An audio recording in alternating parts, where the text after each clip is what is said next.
Hello everyone and welcome back to You Know Who. I'm your host, the reviewer. Well, it's been a harrowing series of adventures since we were last in contact, but we finally managed to evade the Utu bots. We're hiding out in the Epstein-Washington Nebula, and we've traded in that stupid bird for a fish. With me as always is my cameraman, Jamie. Jamie? Jamie? Am I all alone? Is there no one else on this ship but I? No! Oh, by the way, today's episode is a review of Doctor Who Heaven Sent. No!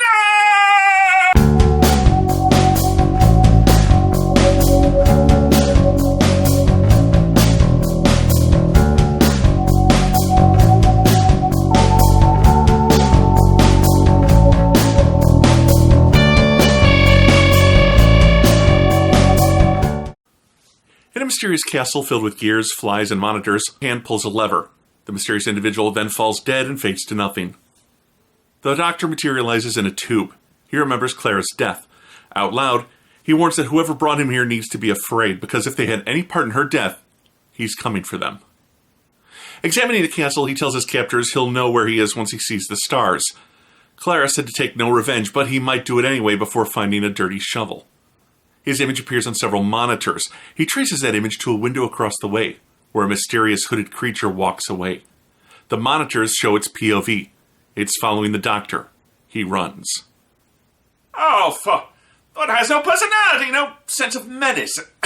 Who could ever be threatened by a faceless monster wrapped in a cloak? All I can be is myself. He comes to a locked door and literally sweet-talks it into unlocking, only to find a sealed wall. Just as the monster's about to grab him, he admits he's scared of dying, and time seems to freeze. The castle seems to shift around, and an opening lines up with the Doctor's door. He comes into a nice bedroom, complete with fresh-picked flowers and, strangely, a very old painting of Clara. The Doctor admits as a boy he attended an old woman's funeral. She was covered in veils but surrounded by flies. It gave him nightmares for years. That creature is his nightmare-made flesh. As the creature advances, the Doctor picks flower petals and dumps an eyepiece. With nowhere left to run, he smashes a window and jumps. We then see the Doctor enter his TARDIS and begin to explain. A man being tortured for information is the only one who's irreplaceable. If they want to kill him, take control. Die first. He's talking to Clara, who stares at a blackboard with her back to him. He explains that when he's in danger, the Doctor goes into a room in his mind, where he, on his TARDIS, tells Clara the story of how he survived his latest danger. When he broke the window, he smelled salt. This castle was built on the sea, and he's diving towards the water. The stool, petals, and eyepiece were all to help him judge the gravity on this world. As he successfully dives into the water, he sees words appear on the blackboard.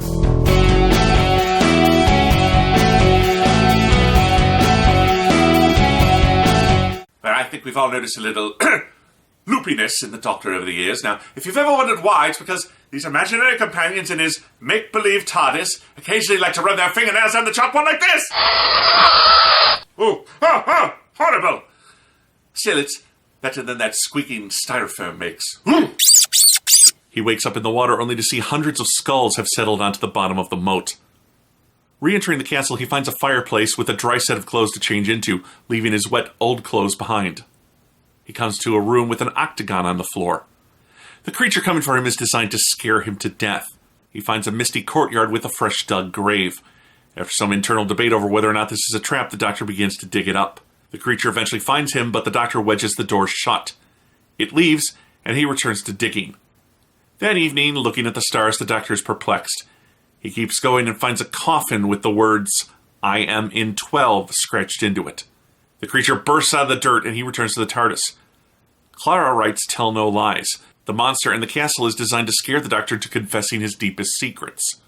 This is the point in the review where Jamie would ask me an inane question like, "Aye, reviewer, do you nae ha a confession of your own?" And I would say something like, "Yes, of course, Jamie. I like to wear women's underwear and pick up German tourists. But he's not here! Oh, Jamie, what's become of you?"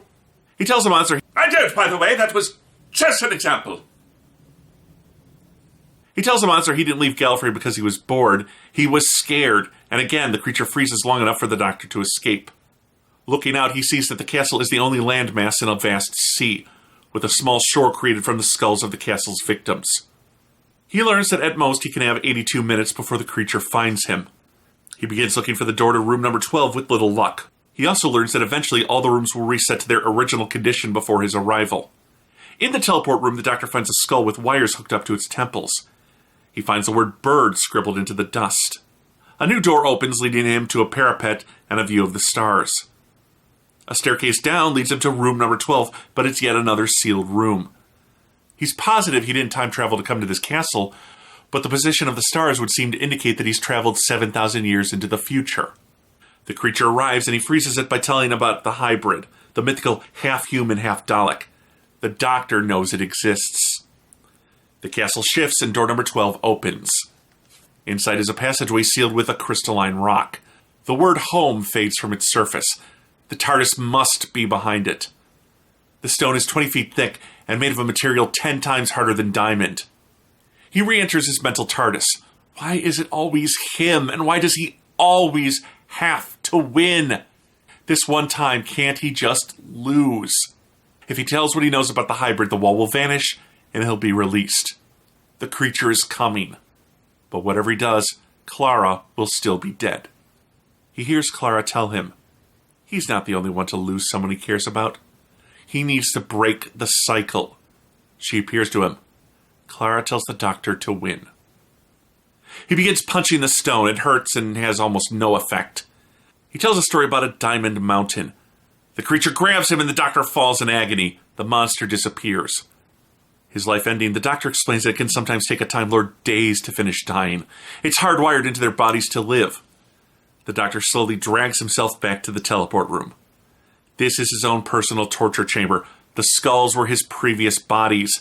The stars were out of line because he's literally been trapped here all that time, reliving the same events over and over.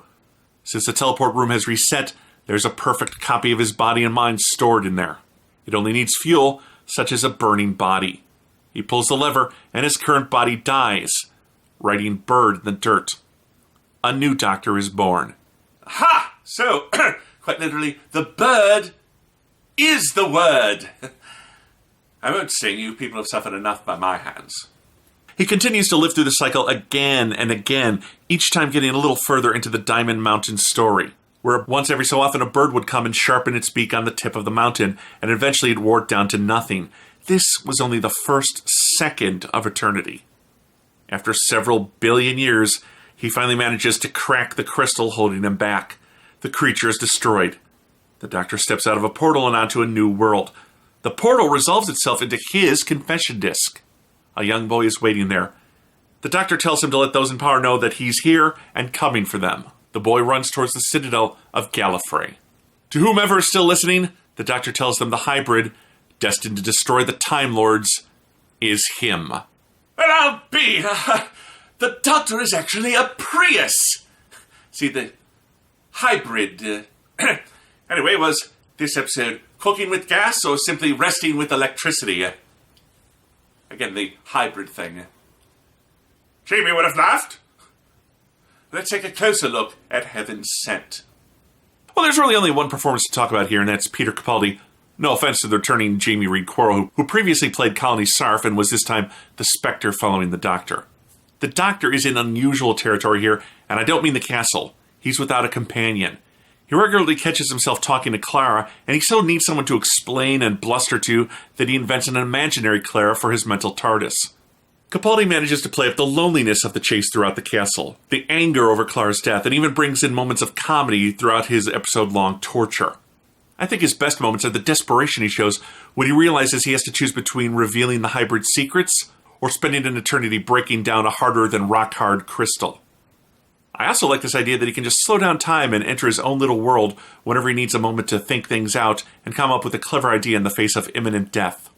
And while I suppose I didn't mind that little boy at the end, I didn't feel that Peter needed anyone in this episode.